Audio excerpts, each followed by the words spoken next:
Now, your weekly dose of inspiration, perspiration, and just the right amount of bull defecation. The Get You Some Radio Show with your host, the Vice President of Making Shit Happen, Terry Lancaster. Greetings and salutations, everyone. Welcome to the Get You Some Radio Show. And don't know how familiar you are with the show. The show is for entrepreneurs and salespeople by entrepreneurs and salespeople, and it's about entrepreneurs and salespeople. And of course, I'm online all the time. I'm your host, Terry Lancaster. I'm online and I'm in sales groups and I'm in entrepreneurs groups and I'm talking on Facebook and I'm doing all kind of stuff. And I run across a lot of salespeople and entrepreneurs who get caught up in the flashy, bravado, bling, bling thing of being in sales and being an entrepreneur. And I see this meme that brings me down all the time. It says, entrepreneurship is living a few years of your life like most people won't, so that you can spend the rest of your life living like most people can't. And every time I see that, I go, oh, well, that person probably hasn't been in sales and entrepreneurship too long, because it's a bumpy ride everywhere you go. It's a bumpy ride. And if you stick around any length of time, you're going to find that out. And that's why I love today's guest.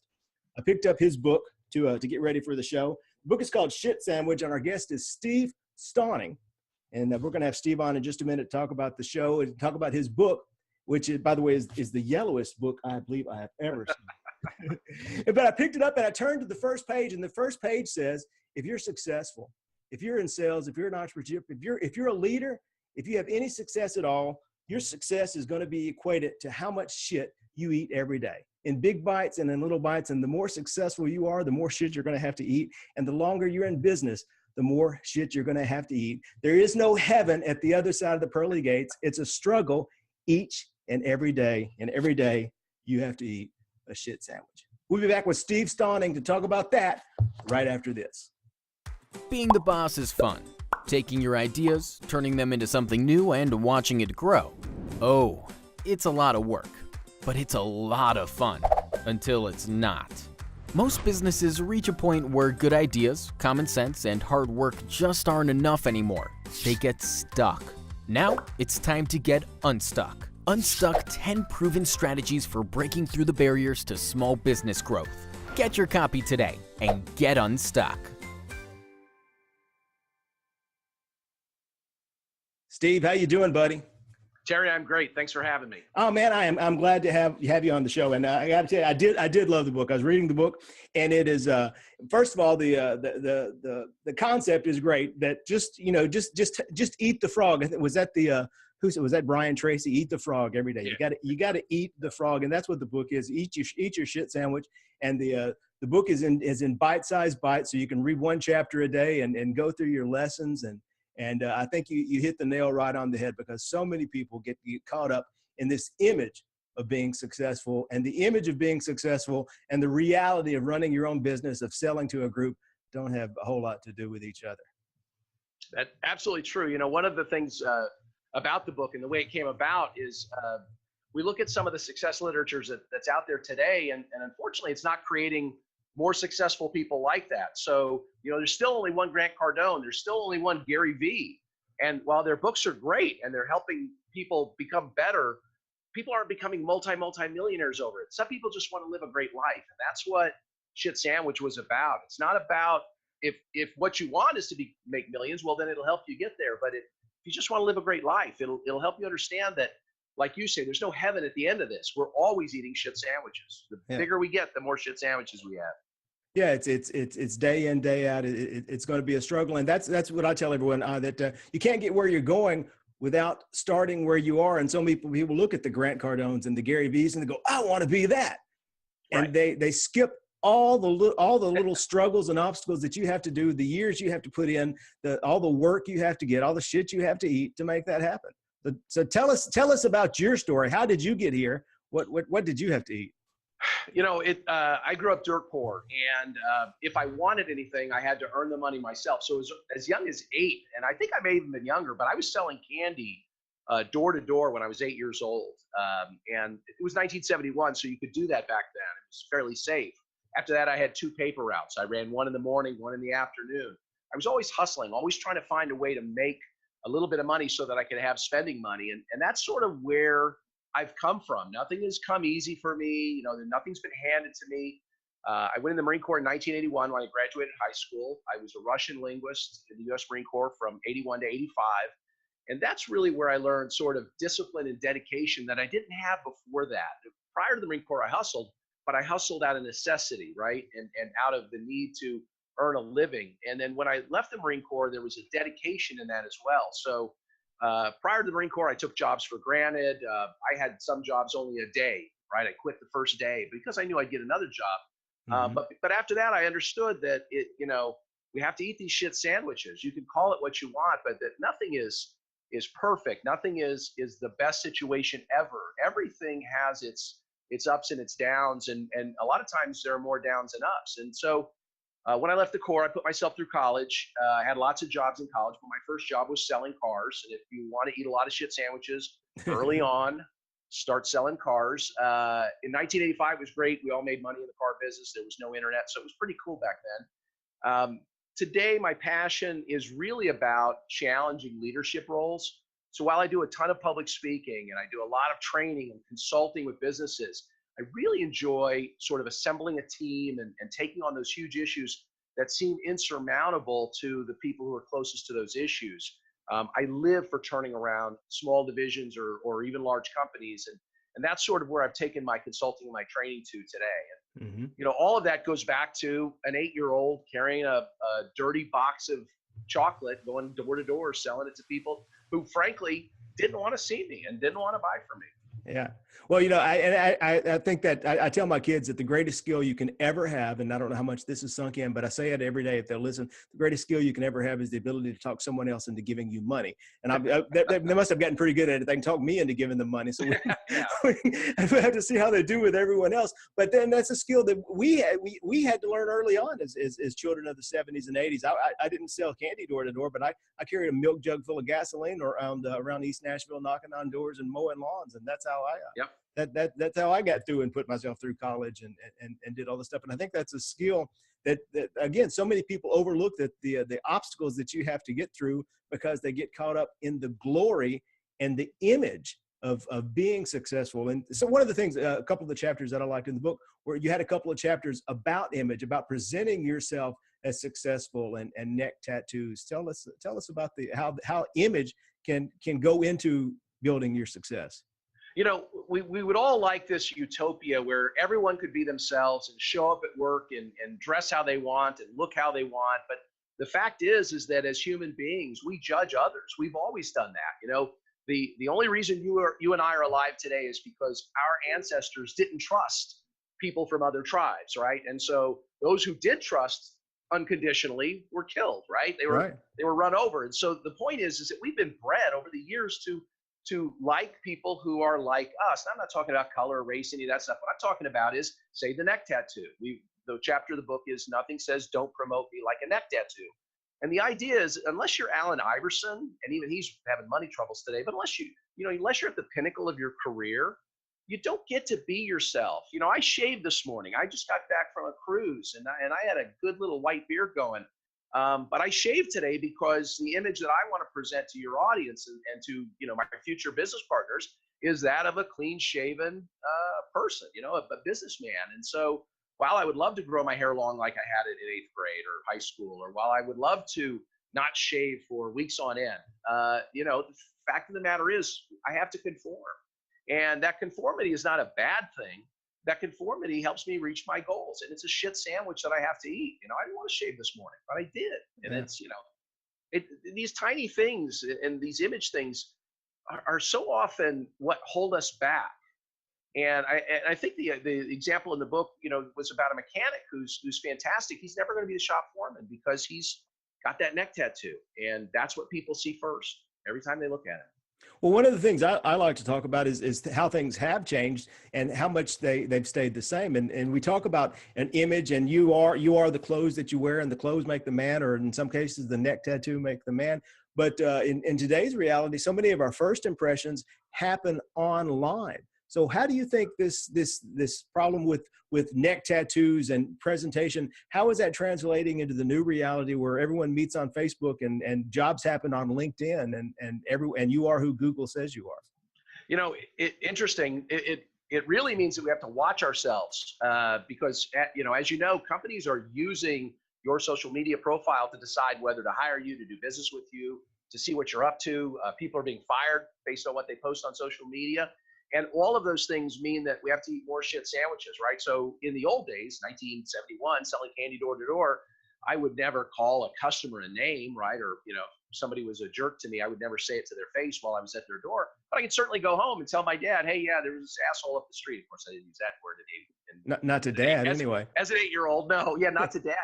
But my point is that I could have my opinions outside of work prior to the internet. Today, if I have those opinions, I can't put them online because it's part of my public persona, even if I think it's private, even if I think it's only for my friends.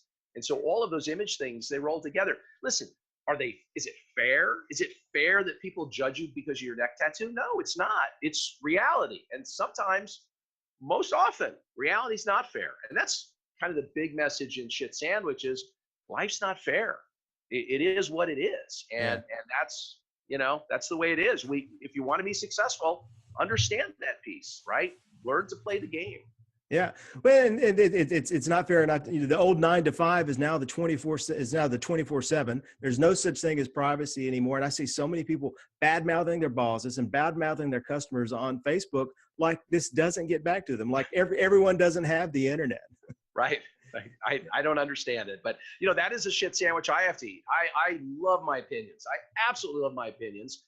Would love to share them constantly, and I have to stop sometimes, or not sometimes. I don't know, 24 times a day. I don't post something, right? Because frankly, one person out of 20 would be offended, and you do that enough, and now suddenly you've offended everyone. Yeah, and it's the same thing I said. It's the same old story. There's nothing new under the sun. And your grandmother told you when you're in kindergarten, be nice to people. And being nice to people means not calling them a jerk, even if they are a jerk.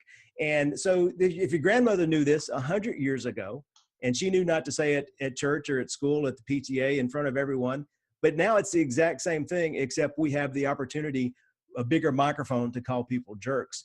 You had a couple of chapters in there about the role that being nice and even more importantly, being happy presents to you, the opportunities that happiness and niceness provide. Yeah, so there's this, and we don't get too deep into it in the book, but there's this concept called cognitive dissonance, and basically says what's in your head or your heart has to be the same as what you have on the outside, or they're in dissonance. If they don't agree, you're going to be you're not going to be happy, and you're going to have to fix one or the other. One of them is going to change to meet the other. So the concept is if you want to be happy, then just be happy, because eventually it will come to your inside as well. If you want people to be nice to you, just be nice. I mean, that's a verb, and you can just start to be nice to people, and you'll start to feel better. They'll feel better, of course, but you begin to make yourself feel better on the inside. And it's, how you feel on the inside is such a big piece of everything you do. Waking up in the morning, going to bed at night, eating right, eating healthy, not drinking too much. All of these things come from this place of I'm satisfied with what's going on in my life. I'm satisfied with who I am, who I know, and who I interact with. Yeah, and you and I were talking before the show got started. I got a couple of my nerdiness pops out when I start talking about some of these concepts that seem like new ideas, but you look back and they're a couple thousand years old. And everything you just described, Marcus Aurelius described in his Stoic philosophy 2,000 years ago, and it's in the Bible. And you reap as you sow, and it's a lot of these. I was going to ask you about how this mentality, because Marcus Aurelius was the Roman warrior, how this connects with, you come from the Marines, and this warrior mentality. People think warrior mentality is fight, kill, stab, and the machismo end of it. But so much of what you're talking about that comes from being a warrior, and what Marcus Aurelius was speaking about that comes from being a warrior, is the inner discipline, the inner peace. One of my favorite quotes from a movie called Roadhouse. Roadhouse with Patrick Swayze, and he's the bouncer, and he's just the ultimate badass. but he's super peaceful, and he's doing Tai Chi up in his barn, and he walks around and he tells all his people, be nice. If someone gets in your face, be nice. If someone talks about your mama, be nice. Be nice until it's time to not be nice. So how does coming from the Marines, how does this discipline and personal calmness affect everything? You know, a big part of it is it's about a balance, and it's about that the world is in balance. And so that whole warrior mentality is only comes out when the world's not in balance, right? When one person is attacking another and you want to put a stop to that, or one country is attacking another, one country is attacking us. Beyond that, as long as it's in balance, there's no need for that to come out. It's not like we have to lock up, the Marine Corps when there's no time for war, because we're all okay in the Marine Corps, right? We're not waiting for the next war. We're not excited for the next war, but we're ready for it when it happens. And the other piece of it, though, is about the accountability and personal responsibility of it. So I can have that warrior mentality when I'm in the Marine Corps, but it comes from a sense of, not a sense of entitlement, but a sense of being right and doing right and making sure the world is right. It's kind of that balance piece. And by the way, that speech from Roadhouse is a classic and probably my favorite movie of all time. So. Well, how can it not be? Yeah, and it's just the perfect thing. And it comes from, like you said, a place of being satisfied, being grateful for the blessings that you have, and being prepared, whether it's going to war or going on a sales call, but the inner preparedness that comes from getting ready. About 3 years ago, I started an exercise program, and I've ran every day for the last 3+ years in a row. And I still look like I look because this is how I look. But the discipline I've gotten from that has been a million times more powerful than the actual running. The fact that I know I can get up and I can go eat this shit sandwich out in the 21 degrees that it is today. I can force myself to do this. If I can force myself to do this, I can force myself to make that next phone call. Yeah, indeed. That's that accountability. You're accountable to yourself, and no one would have begrudged you had you not run today in 21-degree weather, right? In fact, some people would have consoled you, right? Those are called enablers. Yeah. They would say, "Oh, Terry, no, you did the right thing not running today. Heck, you could catch cold, whatever." Right? No, right. So you are accountable to yourself on that, and that's what makes for example, running for you. I hate running. Yeah. I do too. But that's what makes that so good for you, is because you're the one that's making you do it. It's like sales, I tell car salespeople all the time, all the things I taught you today, don't worry, your managers are never going to make you do them. They're never going to make you make calls. They're never going to make you follow process. That's just the way it is in the car business. And it's in that way in most businesses that employ salespeople. No one's going to make you do the right things. You have to make yourself do it. You have to make yourself, in the car business, for example, pick up the phone 50 times a day. If you want to sell 30 cars this month, you've got to make 50 quality phone calls every single day you're at work. Yeah. No one's going to make you do it. Only you can make you do that. Yeah, Jim Ziegler in the car business has got a quote. I love this. He says, "We don't have a doing problem. We don't have a knowing problem. We have a doing problem." Everybody knows what to do. Knowing what to do is the easy part. Actually doing it is the hard part. Indeed. That's it. So let's talk about that. This is another pet topic of mine. I had the show so I can have conversations with interesting people about interesting things and stuff I want to talk about that maybe I wouldn't get a chance to talk about otherwise. But you've been around the car business a long time. You work with dealerships. You work with salespeople. What's going on in the car business? Where are we going? How is this going to shake out in the next 5-10 years? What do you see coming down the road? I think the next 5-10 years are going to be, or the period, say from 5 to 10 years. So, go out to 2023 from that to 2028. That period is probably going to be the biggest shakeup in the car business that we've ever seen. For 100 years, people have not liked the car buying experience. For 100 years, people have said there's got to be a better way to buy a car. Along came eBay. You could buy a car without ever talking to anybody, have it shipped directly to your house. And yet eBay doesn't account for very many vehicles sold today. The bulk of the vehicles sold today, new and used, all the new, but the bulk of the used are sold at dealerships in America. Mm-hmm. And it's going to continue to be that way until something like an autonomous vehicle changes the dynamic where ownership is not as desirable. And it's economics. It's when I can take an autonomous Uber to and from where I need to go cheaper than taking my own car and more convenient. When that happens, just like, my book, you can get it on Amazon. Well, Amazon didn't create a better way to buy books. They created a cheaper, more convenient way to buy books. People love going to bookstores. People enjoyed bookstores. It was a great customer experience. Bookstores didn't die because they had a bad customer experience. They had the best customer experience. If you ever went to a local bookstore, you went in, you got a cup of coffee, you sat down, you read a couple chapters for free, you decided if you wanted to buy the book. If you bought it, you did, the people at the counter were nice. It was a great experience.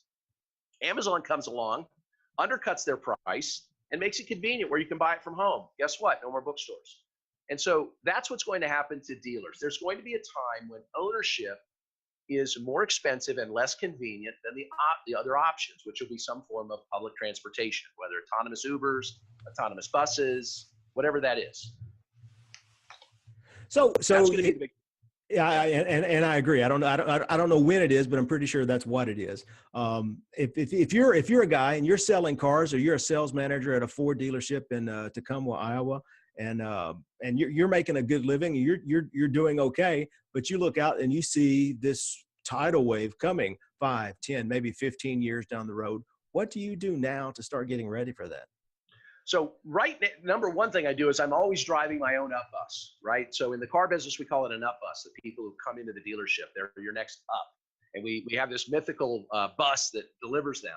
Yeah. And so instead of waiting for the dealership to run the right ad to drive people in the dealership, I'm going to be on social media doing real social selling.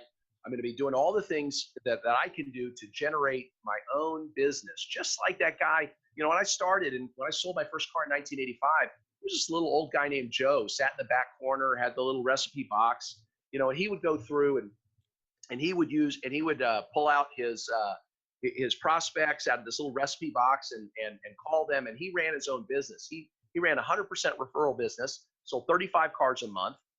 He made his own business. That's what I would do today. I wouldn't get hung up on, gosh, where's the industry going to go? When are autonomous cars going to start to affect our lives? It's going to come when it comes. But if you're the best at what you're doing, if you're doing 30, 35 cars a month, when that starts to happen, you'll be the one that's left standing in the end.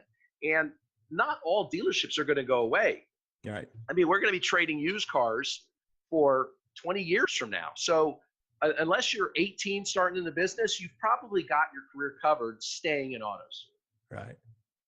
Yeah, and again, it's nothing old is new, because that recipe box is just now all our Facebook friends. We all have the network at our fingertips. It's a much bigger recipe box. Indeed.